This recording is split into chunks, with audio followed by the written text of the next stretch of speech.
This is Princess Latifa Al Maktoum. She is the daughter of the ruler of Dubai. She's not been seen in public for 18 months. In March last year, she tried to escape Dubai to India on a boat with her friend, her best friend. She lived a life of luxury in Dubai, though Princess Latifa said she wasn't allowed to travel outside the UAE or study abroad, and that she had no power to make any independent decisions. She was so unhappy, Latifa knew the mission was risky, so she recorded a series of videos which she asked friends to release if she was captured trying to escape. Well, her attempt to escape was unsuccessful. As Latifa's boat neared the coast of India, it was stormed by armed men who took her back to Dubai. Her videos were then released. Latifa has not been seen in public since then. It's now 18 months on. We've been talking to her best friend, Tina, alongside Latifa's cousin, Marcus, in his first UK TV interview, and also David Haig, who runs the Free Latifa campaign. They're calling for people to boycott Dubai unless she's released. I began by asking Tina whether she thinks Latifa is alive. I strongly believe she's alive. Do you think she's safe? Safe? I believe, it's been already 18 and a half months since Latifa was kidnapped in front of me. So safe is very difficult to answer. I think she's in a very bad place at the moment, somewhere locked up. Why do you think that? Because Latifa tried to escape previously also in 2002, and as a result, after she was captured, she spent 3.5 years in prison where she was tortured and yes. And so after the latest escape attempt last year, you think potentially she could be facing the same imprisonment? Yes, definitely. Marcus, what do you think? How do you think she is? How do you think she's being treated, and what is that based on? It's very difficult to know, because obviously we're here and we haven't got much information, and everything that we've been trying to reach out, nobody's responding to us. So of course our mind is telling us the worst.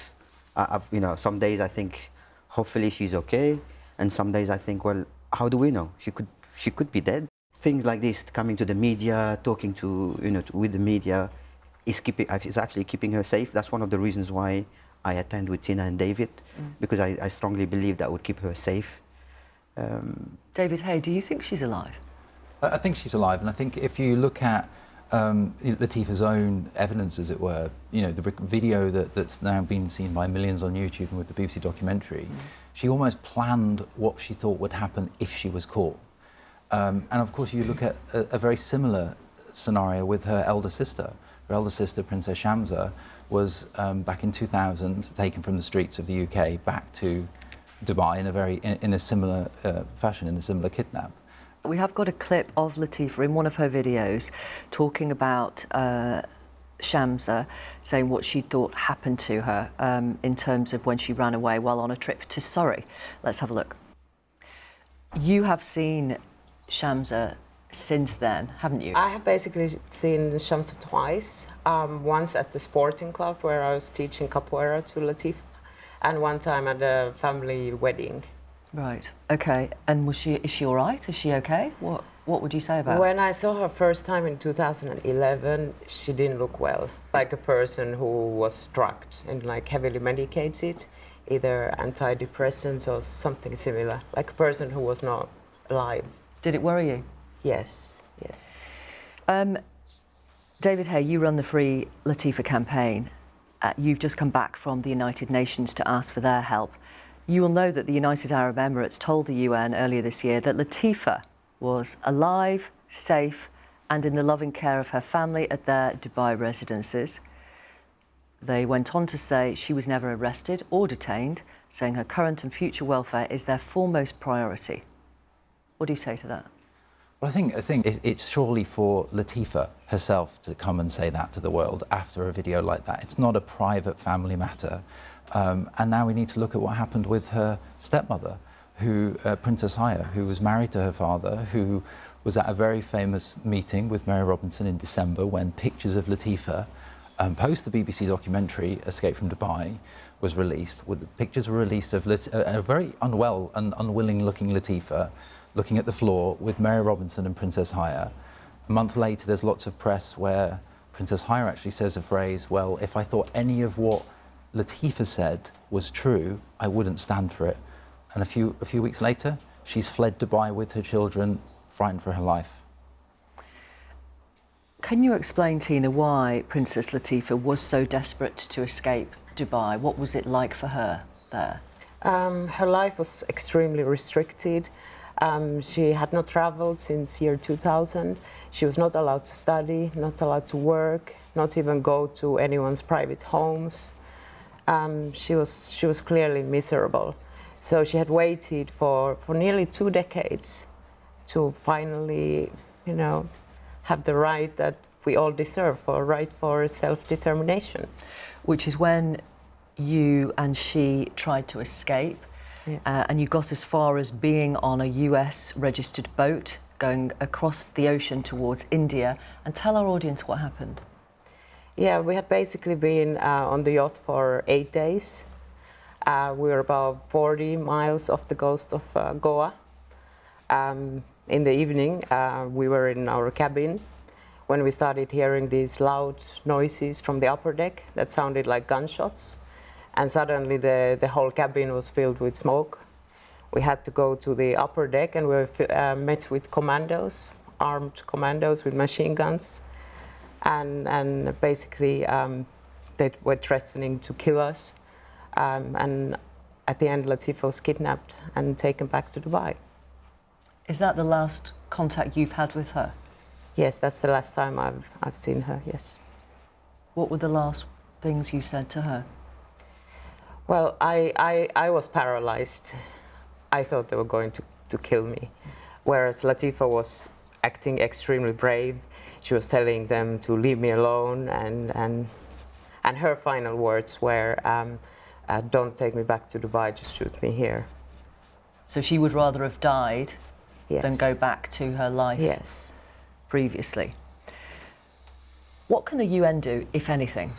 Particularly when the UAE is saying she's absolutely fine, there's nothing to see here. I think individually, perhaps not much, but I think that with the media, the UN, the pressure, Dubai and the UAE is different to a lot of countries in the Gulf in the fact that, you know, they need our money, basically. They need tourists from Britain to go there. They need families to go sit on their beaches. They need the businesses, British businesses. You look at brands like Emirates that go around the world. They need that commercial input. Now, the UN coming to a press statement against them saying, you've done something wrong, that is very powerful. No one can march over there and essentially let her out wherever she's captured. He's a dictator. It's an unelected democracy. He accounts to no one. So back to the UN, it's more and more pressure. We're looking at all small little things. There's not one big thing that's going to come in and let her go, but we're trying all of those things, and the UN is one of those parts.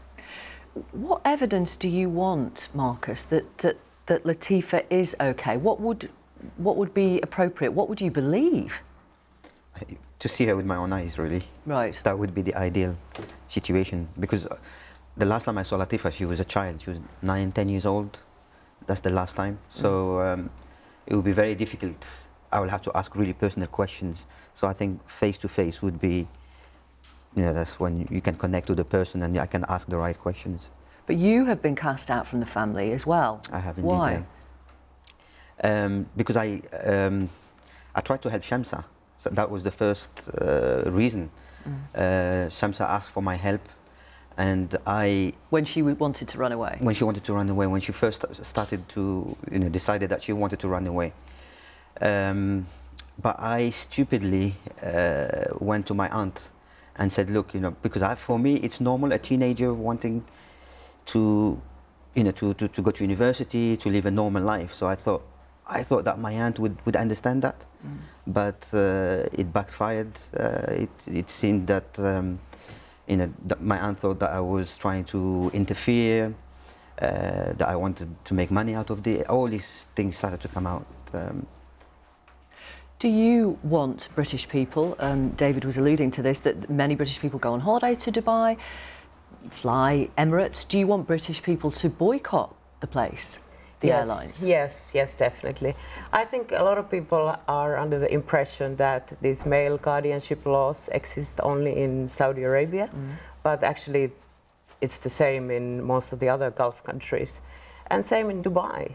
You know, people should see behind this glitzy facade of fancy hotels and shopping malls, and actually realize that there's all these human rights issues, and women, to start with, are treated like subhumans. Imagine if the daughter of the ruler is treated this way. What else is going on there?